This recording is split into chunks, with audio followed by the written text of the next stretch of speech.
Good morning, everybody. This week has been a tough week for me in general.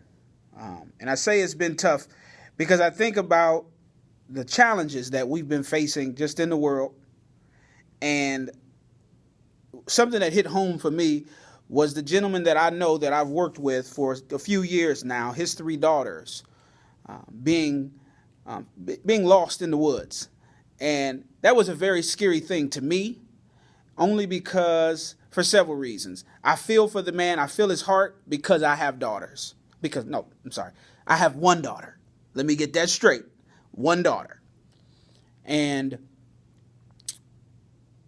I could only feel his pain of what it was like to not know what was going on with them, especially with the crazy stuff that's going on right now in the world and us talking about the end times is here.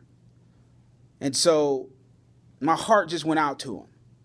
And then just talking with other people that I'm close to and that I look up to and looking at the hurt that we've received just over the years from ministry, just in life, just the hurt and the pain, which has caused the body of Christ, and I'm going to call it out, which has caused the body of Christ to kind of step back and take a back seat on being who we are in the world, being the light. And so I want to put forth not necessarily a challenge, but I want to put forth in just a reminder in 2 Chronicles chapter 5, when Solomon was finishing up the temple. At the end of that chapter, like around verse 12 through 14, it talked about how they all came together, the choir, the priest, everybody came together and began to invoke the presence of God through corporate prayer, through corporate worship, through coming together. And they did it in such a way that God's glory manifested to the point where they couldn't do anything anymore. They couldn't sing. The priests couldn't perform their duties.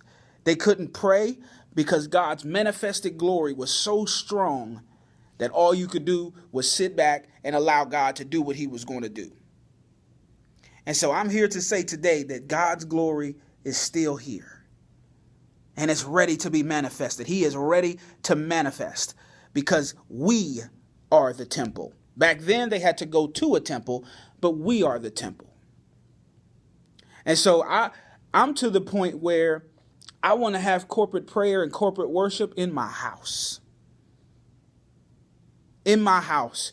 And manifest the presence of God to come down and be so strong that I'm praying for other people. I'm praying for the hurting. I'm praying for my own family. You're praying for myself. Praying for people